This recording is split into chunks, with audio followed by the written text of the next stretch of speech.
Bueno, buenas tardes a todos. Muchas gracias al Instituto Argentino de Transporte y a la Universidad Nacional de Córdoba por la invitación a la FETAP a aprovechar este espacio, y muchas gracias a la FETAP por invitarme a mí a presentarles esto, que es un proyecto de la Federación para empezar a generar y difundir periódicamente estadísticas, en este caso sobre el transporte automotor de pasajeros interurbano de Córdoba, con el fin de aportar a las discusiones para lograr las mejores decisiones de los empresarios, de la federación que los agrupa y de los distintos niveles del sector público que tienen que tomar decisiones sobre el transporte. En este proceso de empezar a generar estadísticas del sector, comenzamos generando un índice de costo de transporte automotor de pasajeros en Córdoba, del cual creo que hay al menos dos grandes elementos que tienen que ver con las discusiones que se han estado dando aquí acerca de cómo lograr calidad en el servicio en beneficio de los usuarios y en beneficio de toda la economía. Después, cuando este informe lo difunda la Federación, van a tener una síntesis al comienzo. Pero les cuento primero brevemente qué hicimos para que después veamos algunos números que son importantes para varias reflexiones que deberíamos hacer. Primero, trabajamos con la estructura de costos que está establecida por decreto desde 2003, y habiendo técnicos acá, muy probablemente haya técnicos que han participado de ese diseño que se viene utilizando desde ese momento en cada una de las negociaciones para definir tarifa. De tal manera que tomamos esa estructura que está por decreto, que es detallada al extremo, que incluye todos los costos asociados al personal, los costos variables asociados al vehículo, los costos fijos asociados al vehículo, más los costos empresarios e impositivos, incluyendo, por supuesto, el beneficio empresario y la renovación de la flota. Hemos trabajado con los parámetros utilizados por la FETAP y la Secretaría de Transporte de la provincia en la última revisión tarifaria de septiembre del año pasado. Lo que les voy a mostrar acá es el índice de costos desde enero de 2013 hasta diciembre de 2014, usando los mismos parámetros y usando datos utilizados por la Secretaría de Transporte en ocasión de cada revisión, más otras fuentes de información. La primera cuestión importante que surge al analizar la evolución de los costos, que es la línea Bordeaux que tienen ustedes ahí en el gráfico, es que ha estado sistemáticamente durante estos 2 años por encima de la línea de ingresos. Esos ingresos con datos oficiales son todos los ingresos por recaudación, por el corte de boleto, por los abonos, más los subsidios nacionales, más los subsidios provinciales, dividido por la cantidad de kilómetros que hace todo el sistema cada mes, da ese ingreso por kilómetro, y arriba, por supuesto, el costo está puesto el costo por kilómetro. Y lo primero que uno se debería preguntar es por qué los ingresos van sistemáticamente por debajo de los costos, si en septiembre de cada año se fija la tarifa justamente en base a esos costos. Y eso tiene que ver con una cuestión que ocurre cada vez que hay inflación, que es si en septiembre de cada año se saca la foto de los costos y se fija la tarifa para cubrir esos costos, pero esa tarifa empieza a regir de manera desplazada en el tiempo, lo que ocurre es que los ingresos terminan quedando por debajo de los costos. Es decir, en cada revisión tarifaria da la impresión de que se está fijando una tarifa que cubre los costos, pero cuando esa tarifa empieza a regir, los costos ya están por arriba. Eso es, por ejemplo, lo que entendió el presidente de la Caja de Jubilaciones de Córdoba y que utilizó para bajar el déficit de la caja, solo que aplicándolo a los costos. Al diferir 6 meses los ajustes jubilatorios, el costo cae un escalón y de esa manera se cerró el déficit. Acá está ocurriendo algo conceptualmente semejante, pero por el lado de los ingresos. Al estar desplazado en el tiempo, el ingreso es el que cae. Y por supuesto, si la inflación se acelerara, la diferencia se iría agrandando con el tiempo, y si la inflación se redujera, la diferencia se iría achicando. Pero acá, con inflación más o menos constante, la diferencia se mantiene a lo largo del tiempo. La siguiente pregunta es, bueno, pero ¿cómo puede funcionar el sistema si los ingresos sistemáticamente están bastante por debajo, grosso modo, alrededor de un 20% por debajo de los costos totales. Y es porque los ingresos totales están de alguna manera cubriendo, si nos fijamos acá al final del periodo, los costos operativos erogables. Es decir, los ingresos están siendo en general suficientes para pagar los salarios, para pagar las contribuciones patronales, para pagar el combustible, para pagar la reparación de cubiertas, para pagar los seguros, para pagar todo lo que hay que pagar todos los meses, pero no está siendo suficiente para, por ejemplo, obtener los fondos necesarios para renovar la flota, que eso es parte de los costos. Acá tenemos, si sacamos la foto en septiembre, estos son números oficiales de la Secretaría de Transporte de la provincia de Córdoba, solo que puesto, digamos, de otra manera. El costo total es de 13,83, es más, a la Secretaría le da 13,90, pero es cuestión de redondeo por cuestiones aritméticas relacionadas con la fórmula, pero tomemos unos centavos más bajo, 13,83, es el costo promedio por kilómetro de todo el sistema. 10,82 es la porción de esos costos por kilómetro que son costos que podemos definir como costos operativos erogables, y 11 pesos con 20 por kilómetro es el ingreso promedio del sistema, es decir, toda la recaudación del sistema, más todos los subsidios nacionales, más todos los subsidios provinciales, dividido por la cantidad de kilómetros, da 11,20. Es decir, apenas cubre o cubría en septiembre esos costos erogables y algo adicional. Pero el grueso de lo que está quedando afuera es, entre otras cosas, relevante para lo que han estado discutiendo acá, los fondos necesarios para renovación de flota. ¿Qué genera eso? Que la flota vaya envejeciendo y, por supuesto, más temprano que tarde termina impactando sobre la calidad del servicio y los usuarios terminan sintiéndolo. ¿Cómo podemos entender lo relevante que muestra este gráfico? De la siguiente manera. Si suponemos que la antigüedad máxima ideal es de 10 años del parque, en este caso de los 1.382 coches que conforman el sistema en Córdoba, si esa flota está constante en el tiempo y nunca dejamos que la antigüedad sea mayor de 10 años y tenemos una renovación que hace que, además de no exceder esos 10 años de antigüedad, la antigüedad promedio queda en 5 años, lo que deberíamos ver en un gráfico como ese, que muestra qué porcentaje de la flota en cada momento del tiempo se incorporó en cada uno de los años, suponiendo que siempre se incorporen unidades de 0 kilómetros, esas barritas tendrían que ser todas iguales, equivalentes al 10%. Es decir, con una flota constante, para mantener los 10 años de antigüedad máxima y los 5 años de promedio, cada vez que vamos pasando un año hay que agregar 10% de unidades nuevas para sacar el último 10% que empieza a exceder los 10 años. Si tuviéramos una flota creciente en el tiempo, los últimos años siempre van a tener más del 10%, porque se va a estar renovando el 10% que está saliendo del stock, porque empieza a exceder los 10 años de antigüedad, más las unidades adicionales que se están incorporando.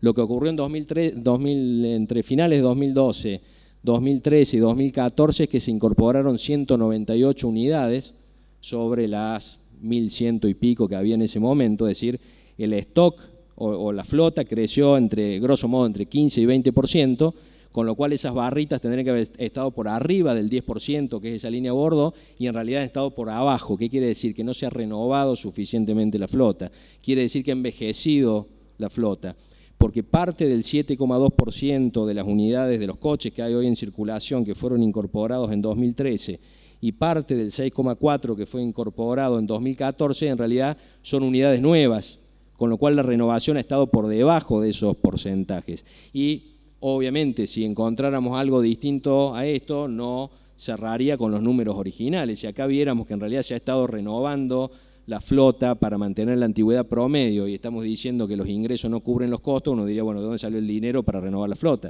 Es decir, esos dos números, uno explica al otro. Que los ingresos estén yendo por debajo de los costos explica por qué no hay suficiente renovación, y que no haya suficiente renovación queda claramente explicado por este problema de ingresos que en el sistema no están siendo suficientes. Fíjense que entre 2009 y 2012 eso no ocurría, al contrario, cada año se renovaba una proporción mayor de la flota, pero eso claramente se perdió en los últimos años. Si nosotros hiciéramos una proyección para 2015, por supuesto nadie sabe lo que va a ocurrir, nunca nadie sabe lo que va a ocurrir a futuro, pero podemos simular algunos números. Por ejemplo, podemos suponer o podemos simular qué ocurre con los costos durante este año si al 19% de incremento salarial que aplicó desde enero, es decir, que ya rige, se completara en junio hasta alcanzar un 30% de aumento salarial en la paritaria que ha comenzado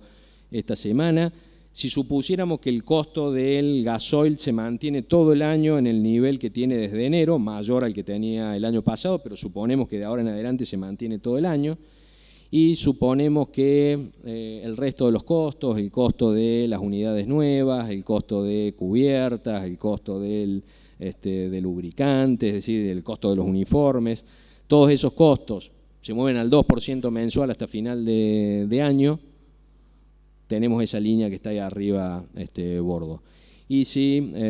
suponemos que los subsidios nacionales durante este año y los provinciales son una parte chiquita, pero el grueso de los subsidios crece al mismo ritmo que creció el año pasado, es decir, si replicamos la evolución del año pasado a este año y para la recaudación propia simplemente aplicamos la proporción en que ya está definida que va a subir la tarifa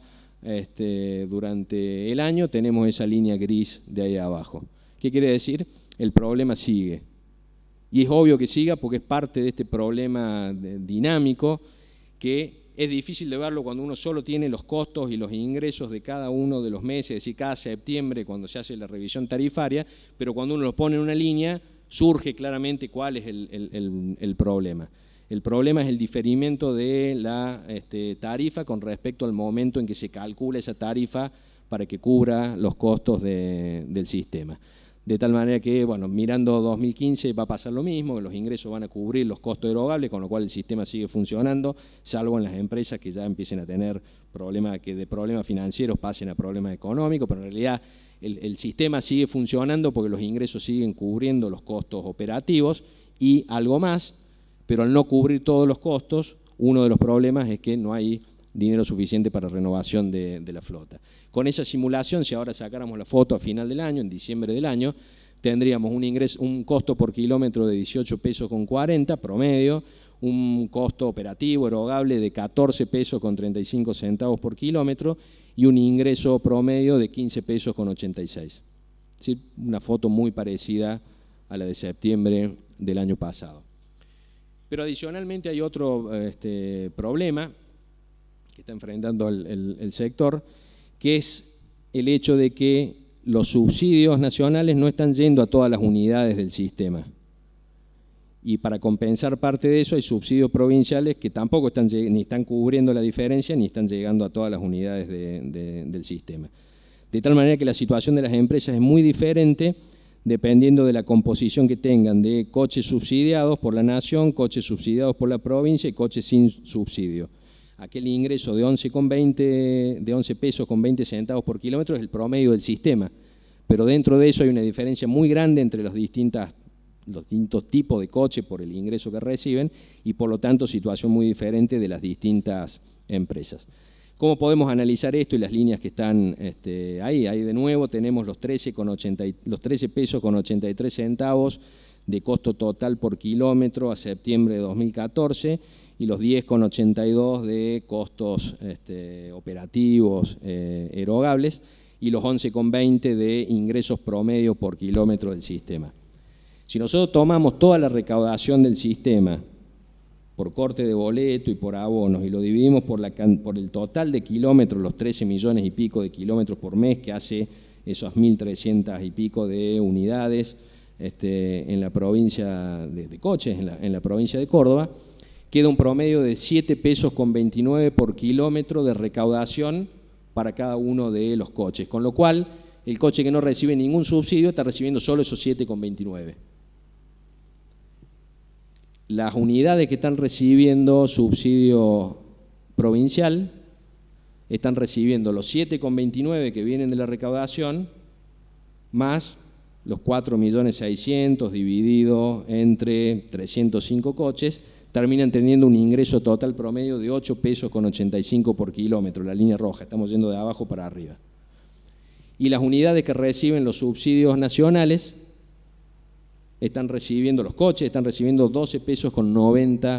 por kilómetro. ¿De dónde surge eso? Ahí tienen ustedes la cantidad de coches ahí arriba. En el momento de la resolución de 2012 que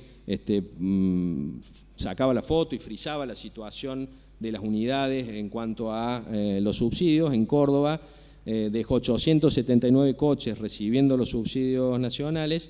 y dejó 305 coches que quedaron afuera por una cuestión de kilómetros, los coches IP que tienen más de cierta cantidad de kilómetros quedaban afuera. Eso la provincia empezó a subsidiarlo con una fracción del subsidio nacional que no estaban recibiendo, con lo cual esos 305 coches están un poquito arriba del coche que no recibe nada, pero muy abajo del coche que recibe los subsidios nacionales. Y después se agregaron 198 coches que las empresas tuvieron que agregar para cumplir con el servicio y con las demandas del mercado, y esos quedaron afuera de los subsidios nacionales y afuera de los subsidios provinciales. Por eso esa diferencia, y las distintas empresas van a tener un ingreso promedio por kilómetro en algún punto entre la línea bordó de abajo y la línea verde de arriba, de acuerdo a la composición que tengan de ese mix de coches en distinta situación. Por supuesto, alguien podría pensar que cuando esto se solucione, de hecho está entre los puntos del Instituto Argentino de Transporte, creo que uno de los primeros puntos que planteé, solucionar este problema de los subsidios. No es tema para que lo hable yo, además no soy la persona indicada, pero claramente ahí hay un problema a resolver que el Ministerio de Transporte de la Nación lo sabe, pero alguien podría pensar entonces que si todas las unidades, las 1.382 unidades, recibieran todos los subsidios nacionales de la misma manera, el problema se achicaría sustancialmente porque todas las unidades recibirían 12,90 pesos de ingresos totales, incluyendo subsidios por kilómetro, y casi cubrirían los 13,83 pesos de costo por kilómetro. Pero eso no sería así, porque a la siguiente revisión tarifaria, la tarifa va a estar definida teniendo en cuenta los ingresos totales del sistema, incluyendo los subsidios, y al diferir la aplicación de la tarifa vuelve a aparecer aquella diferencia que veíamos al comienzo. Es decir, son dos problemas de índole diferente. La forma como aplica la tarifa hace que todos los ingresos, incluyendo subsidios, estén siempre por debajo de los costos, y la distribución despareja de los distintos tipos de subsidio hace que las distintas empresas estén en distinta situación. Después, bueno, quienes quieran ver el informe, cuando esto esté publicado, van a poder ver ahí todos los detalles y todos los supuestos, pero quiero cerrar con lo siguiente. Creo que el objetivo de presentar estos primeros números acá tiene que ver con que si está en discusión o están en discusión los distintos sistemas de transporte del país, pensando en la calidad del servicio hacia los usuarios y pensando en el impacto económico y social que tiene el transporte, como mencionaba acá el ingeniero. Una cuestión importante es que las distintas partes del sistema de transporte sean sustentables, y para eso es necesario lograr que ingresos cubran todos los costos. De hecho, vimos en una de las presentaciones anteriores que cuando el Estado se hace cargo de prácticamente la mitad del sistema ferroviario de carga, lo primero que hizo, fue presentado acá, fue equilibrar los números del sistema porque había un déficit que hacía no viable el sistema. De tal manera que el objetivo de esto es simplemente mostrar estos números, contribuir, que ese es el espíritu de este proyecto, para generar las discusiones que sean necesarias, porque hay cosas acá que seguramente tendrán resolución a nivel provincial, otras que lo tendrán a nivel nacional, y muchas de ellas que tendrán resolución coordinando políticas en los dos niveles de gobierno. Muchas gracias.